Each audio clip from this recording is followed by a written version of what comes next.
बिस्मिल्लाहिर्रहमानिर्रहीम। अस्सलाम वालेकुम नाज़रीन, आप यूट्यूब चैनल देख रहे हैं। मैं इमरान खान। ये टेक्निकल ख़बर है, ज़रा इसको समझ के आप सुनिएगा और मैं आपको बताता हूँ कि पीडीएम कहाँ पर आकर फंसी है।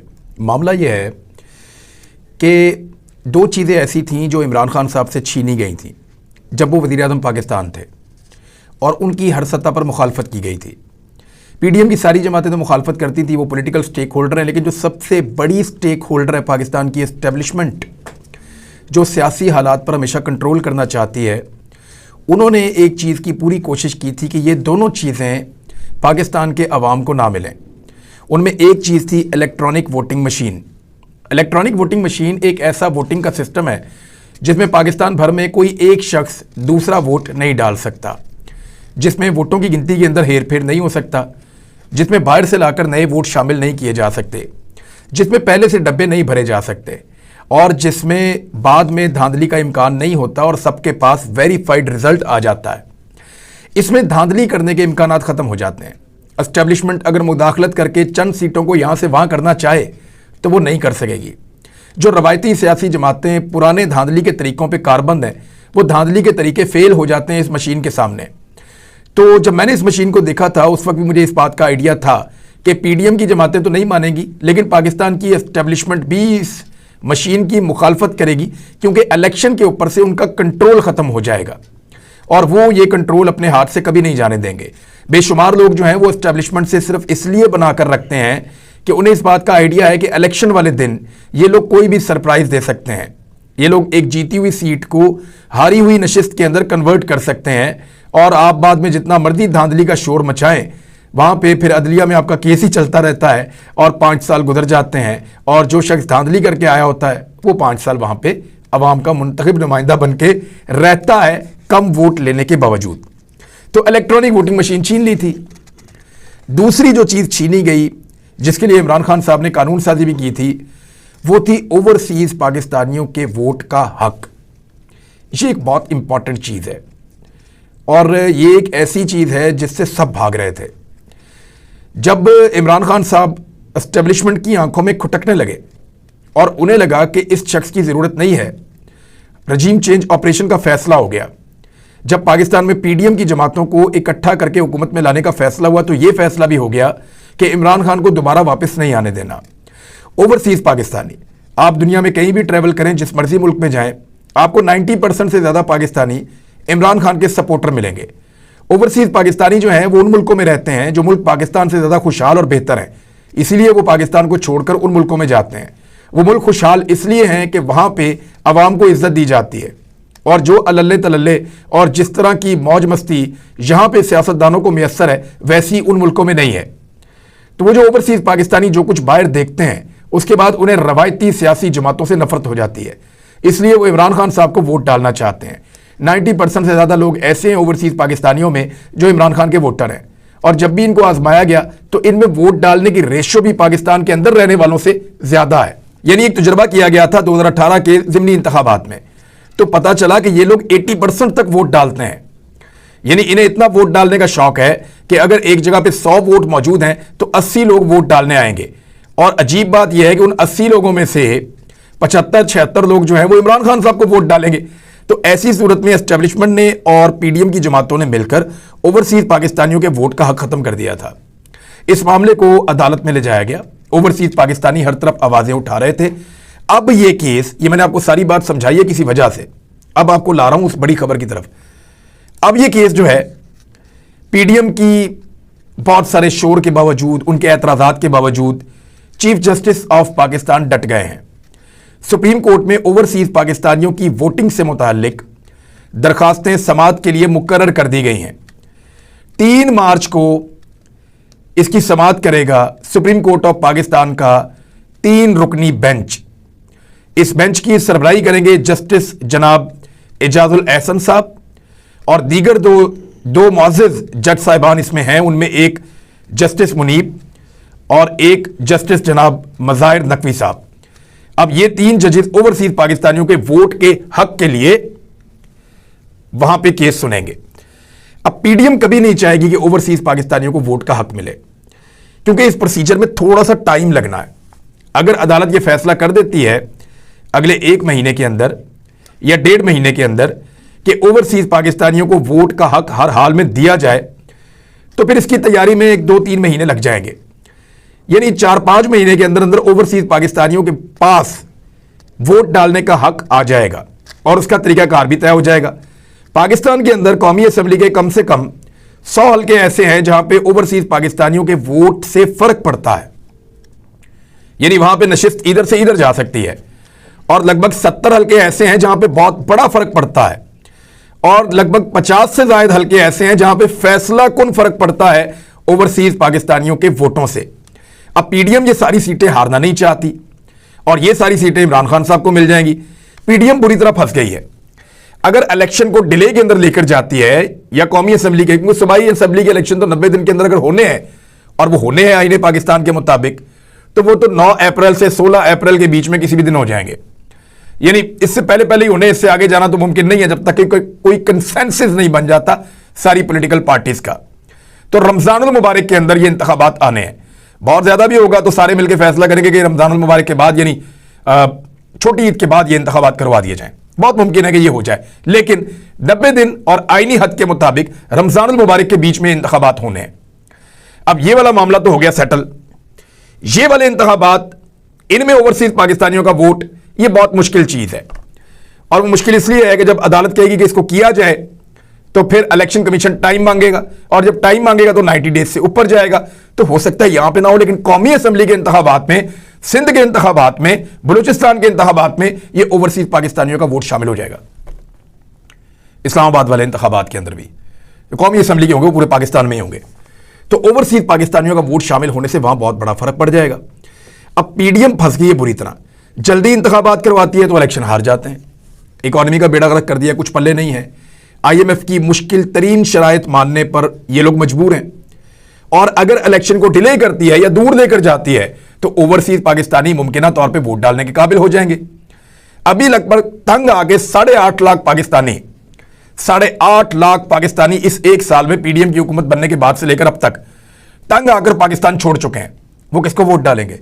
इनको डालेंगे जिनकी वजह से मुल्क छोड़कर गए हैं। कोई 91 लाख पाकिस्तानी आज से 1.5-2 साल पहले तक थे पाकिस्तान से बाहर। ये 1 करोड़ लोग हैं। तो 1 करोड़ लोगों का मतलब है 1 करोड़ वोटर्स। एक बड़ी पॉलिटिकल पार्टी जो होती है ना, बहुत तगड़ी, वो 1 करोड़ वोट टोटल नहीं ले सकती। इमरान खान साहब की पार्टी ने बहुत वोट लिए थे, इससे ज्यादा लिए थे बहुत। पीएमएलएन ने भी इसके आसपास लिए थे, लेकिन पीपल्स पार्टी ने इतने वोट ही नहीं लिए थे। तो इससे ज्यादा वोट बाहर से पड़ जाएंगे जितने पीपल्स पार्टी ने की और जमातों ने लिए थे। ये इतना बड़ा वोटर है वहां बाहर बैठा हुआ। और अगर 1 करोड़ में से वोट डालने के लिए 80 लाख आते हैं तो ये याद रखिएगा कि 70 लाख तो इमरान खान को पड़ जाएगा। तो वो वोट फैसला कुन होगा बहुत सारी सीटों के ऊपर और पीडीएम को शिकस्त हो जाएगी। ये वजह है कि अब वो बुरी तरह फंस गए हैं। और सुप्रीम कोर्ट ऑफ पाकिस्तान को अगर वो ये कहते हैं कि इंतखाबात ना करवाए जाएं और इंतखाबात बहुत आगे ले जाए जाए तो फिर ओवरसीज पाकिस्तानियों के वोट बर्दाश्त करने पड़ेंगे। और अगर जल्दी करवाते हैं, ओवरसीज पाकिस्तानियों से बचते हैं, तो फिर ये हो जाएगा। वैसे बज़ाहिर ये सूरत हाल है, इसका कोई और भी हल निकल सकता है। देखें आने वाले वक्त में क्या होता है। लेकिन 2 बड़ी खबरें हैं, मैं आपको बता देता हूं। अभी चीजें थोड़ी तब्दील हो रही हैं और एस्टेब्लिशमेंट क्या सोच रही है, वहां पे क्या डिवाइड है, वो भी मैं आपको बताता हूं और पक्की खबर आपको दूंगा। अभी पीटीआई के 32 अरकान कौमी असेंबली को डी नोटिफाई करने का नोटिफिकेशन मुअत्तल कर दिया गया है। पाकिस्तान तहरीक इंसाफ के 32 अरकान कौमी असेंबली को डी नोटिफाई करने का नोटिफिकेशन मुअत्तल हो गया है। इनमें 27 नशिस्तों पर ज़िमनी इंतखाबात रोक दिए गए हैं। 5 नशिस्तें जो हैं वो ख़वातीन की थी, वो भी वापस आ गई हैं। तो वो ख़वातीन बहाल हो जाएंगी और ये 27 वापस आ जाएंगे। तो ऑटोमेटिकली जो अपोजिशन लीडर बनेंगे वो पाकिस्तान तहरीक इंसाफ के बनेंगे। देखना है कि कौन बनते हैं। बहरहाल कौमी असेंबली की 27 नशिस्तों पर ज़िमनी इंतखाबात रोक दिए गए हैं और 32 अरकान कौमी असेंबली को डी नोटिफाई करने का जो नोटिफिकेशन था इलेक्शन कमीशन ऑफ पाकिस्तान ने जो किया था स्पीकर के कहने के बाद, उसको मुअत्तल कर दिया गया है। तो अब फाइनली ये है कि पाकिस्तान तहरीक इंसाफ के अरकान असेंबली की पोजीशन बहाल हो गई है। और वो पोजीशन बहाल होने के बाद अब अपोजिशन लीडर उसूली तौर पे इमरान खान साहब का बनता है। तो बहुत मुमकिन है कि अदालत के अंदर जो केसेस चल रहे हैं, सुप्रीम कोर्ट ऑफ पाकिस्तान उनको कौमी असेंबली की तरफ रेफर कर दे और वो कहे कि दोनों पार्टियां मिलकर बैठ के फैसला कर लें। लेकिन क्या दोनों मिलकर बैठ के फैसला करेंगे? दोनों मिलकर बैठकर तब तक फैसला नहीं करेंगे जब तक कि एक फरीक के ऊपर एस्टेब्लिशमेंट का हाथ है। देखिए माजी में बहुत सारे लोग ये शिकवा करते रहे कि इमरान खान साहब के सर के ऊपर एस्टेब्लिशमेंट का हाथ था, तो उस वक्त वो मुज़ाकरात नहीं कर रहे थे। और आज एस्टेब्लिशमेंट का हाथ जो है वो पीडीएम जमातों के सर के ऊपर है, तो अब वो मुज़ाकरात नहीं कर रहे। लेकिन अगर एस्टेब्लिशमेंट अपना हाथ उठा ले तो मुज़ाकरात हो सकते हैं। एस्टेब्लिशमेंट इस वक्त एक शदीद किस्म की तकसीम का शिकार है। वो दो हिस्सों में डिवाइड हो चुके हैं। एक हिस्सा ये कह रहा है कि फौरी तौर पे पाकिस्तान का जो हल है तमाम मसाइल का, वो 3 इशूज को समझते हैं। नंबर 1 सियासी, नंबर 2 माशी, नंबर 3 सिक्योरिटी। और पहले मसले के हल हुए बगैर बाकी दोनों मसले हल हो नहीं सकते। और वो हुकूमत जिसको अवाम की सपोर्ट हासिल ना हो वो पाकिस्तान को दलदल से निकाल नहीं सकती। तो एस्टेब्लिशमेंट के एक बड़े हिस्से का यह सोचना है कि इंतखाबात पाकिस्तान में होने चाहिए और गैर जानिबदारी की एक पॉलिसी होनी चाहिए एस्टेब्लिशमेंट की। जबकि एस्टेब्लिशमेंट का एक दूसरा हिस्सा भी है। यह वो हिस्सा है जो रिजीम चेंज ऑपरेशन में खासा मुतहर्रिक रहा था और इसने यह गुनाह कबीरा किया पाकिस्तानियों के साथ, जिसकी वजह से आज हम ये दिन देख रहे हैं। पाकिस्तान के अंदर 42% की महंगाई पिछले साल की निस्बत रिपोर्ट हुई है। जितनी महंगाई पिछले साल थी उसकी निस्बत 42% ज्यादा महंगाई रिपोर्ट हुई है। आदादो शुमार सरकारी हैं उनके मुताबिक। यह किया इन्होंने पाकिस्तान के साथ। बहरहाल ये जो कुछ भी हुआ, जो इस तजर्बे के अंदर शामिल थे, जो सहूलतकार थे, जो हैंडलर्स थे और जो रिजीम चेंज ऑपरेशन का हिस्सा बना, एस्टेब्लिशमेंट का जो हिस्सा, वो अभी भी कंट्रोल करना चाहता है। और कंट्रोल इसलिए करना चाहता है कि वो इमरान खान को अपने लिए खतरा समझता है। एस्टेब्लिशमेंट के अंदर ज्यादातर लोग वो हैं जो नौकरी पेशा हैं। उनका मसला यह है कि अगर एक ऐसा आदमी जिसको हमने निकाला था वो वापस आ गया तो वो हमें निशाने इबरत बनाएगा या हमारे लिए हालात मुश्किल कर देगा और हमारी नौकरियां खराब हो जाएंगी। लिहाजा वो कोशिश करके इमरान खान को अभी भी रोकना चाहते हैं। तो ये जो एक डिवाइड है, ये जो दूसरी तरह के लोग हैं एस्टेब्लिशमेंट में, इनकी तादाद कम है, लेकिन ये डिवाइड जो है वो एक प्रॉब्लम पैदा कर रही है और इसी का फायदा पीडीएम की जमातें उठा रही हैं। इमरान खान साहब ने एफआईए को एक खत लिखा है। ये खबर भी मैं आपको बताता हूं। ममनुआ फंडिंग केस में फॉरेन एक्सचेंज एक्ट के तहत जो दर्ज किया गया मुकदमा और शामिल तफ्तीश होने के लिए इमरान खान साहब ने एफआईए को एक खत लिखा है। इमरान खान साहब ने मौक़िफ़ इख्तियार किया कि आखिरी बार शामिल तफ्तीश होने के लिए दरखास्त कर रहा हूं। एफआईए को 3 बार पहले भी शामिल तफ्तीश होने के लिए लिख चुका हूं और वीडियो लिंक पर दस्तयाबी भी जाहिर की है और यह भी कहा है कि टीम चाहे तो वो आकर मेरे से तफ्तीश कर ले। एफआईए जहां चाहे मुकदमे के हवाले से सवालनामा भेज दे। बज़ाहिर लगता है कि एफआईए मौजूदा हुकूमत के ज़ेरे असर है और खत में इमरान खान साहब ने तहरीरी बयान भी जमा करवाने की ख्वाहिश का इजहार किया कि अगर कहते हैं तो मैं तहरीरी तौर पर अपना बयान दे देता हूं। इमरान खान ने मौक़िफ़ इख्तियार किया कि तहकीकात के बगैर मुकदमा दर्ज किया गया। इस दौरान हकीकी आज़ादी मार्च में मुझ पर कातलाना हमला हुआ और गोलियां लगीं, जिसकी वजह से जिस्म पर कई जख्म आए और मैं अस्पताल में ज़ेरे इलाज रहा। खत में इमरान खान साहब ने लिखा कि इमरान खान पर कातलाना हमले के खिलाफ वजीराबाद में मुकदमा दर्ज किया गया है।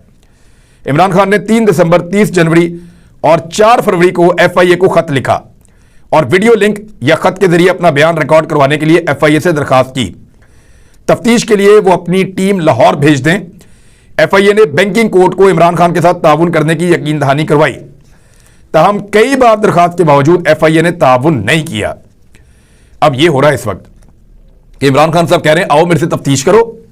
फॉरेन फंडिंग केस जो बनाया हुआ है, ममनुआ फंडिंग केस, उसमें इमरान खान साहब कह रहे हैं कि आओ और आकर मेरे से तफ्तीश करो, और वो तफ्तीश नहीं कर रहे। इमरान खान साहब अपना मौक़िफ़ देना चाहते हैं और एफआईए उनका मौक़िफ़ नहीं ले रही। ये है जी सूरत हाल इस वक्त एफआईए की और इंपोर्टेड हुकूमत की, और इन केसों की हकीकत ये है। दूसरी जानिब जो गुलाम महमूद डोगर सीसीपीओ लाहौर, जिनको सुप्रीम कोर्ट ऑफ पाकिस्तान ने हुक्म दिया कि उनको बहाल किया जाए, तहरीरी तौर पे हुक्मनामा आ भी चुका है। इसके बावजूद मुझे पता चला है कि ये फैसला कर दिया गया है एस्टेब्लिशमेंट की जानिब से कि गुलाम महमूद डोगर साहब को तैनात नहीं होने दिया जाएगा। और न सिर्फ फैसला किया गया है बल्कि जो पंजाब की काबीना बनी हुई है वहां से भी ये फैसला करवा दिया गया है कि उनको तैनाती नहीं दी जाएगी और फिर इस हवाले से दरखास्त भी दायर की जाएगी। तो अब ये स्ट्रेटजी है सुप्रीम कोर्ट ऑफ पाकिस्तान के हवाले से। ये एक तौहीन अदालत का केस बनता है अगर वो इसको सुनना चाहें, क्योंकि उनका एक फैसला है, फैसले की खिलाफ वर्जी हो रही है, फैसले के ऊपर अमल नहीं हो रहा, और अमल ना करने वाली कोई सियासी नहीं, एक निगरान हुकूमत है, तो उनकी इतनी जरूरत तो है नहीं। वो तो एस्टेब्लिशमेंट के कलपुर्जे हैं और उनके कहने के मुताबिक बगल बच्चों की तरह वही काम कर रहे हैं। लिहाजा अगर ये तैनाती नहीं होती तो एस्टेब्लिशमेंट की ख्वाहिश तो पूरी हो जाएगी, लेकिन कुर्बानी निगरान हुकूमत के लोगों की हो जाएगी। तो नाज़रीन, अब तक के लिए इतना ही। अपना ख्याल रखिएगा, अपने इस चैनल का भी। अगले वीलॉग में कुछ और अच्छी खबरें हैं वो आप तक मैं पहुंचाऊंगा। अल्लाह हाफिज़।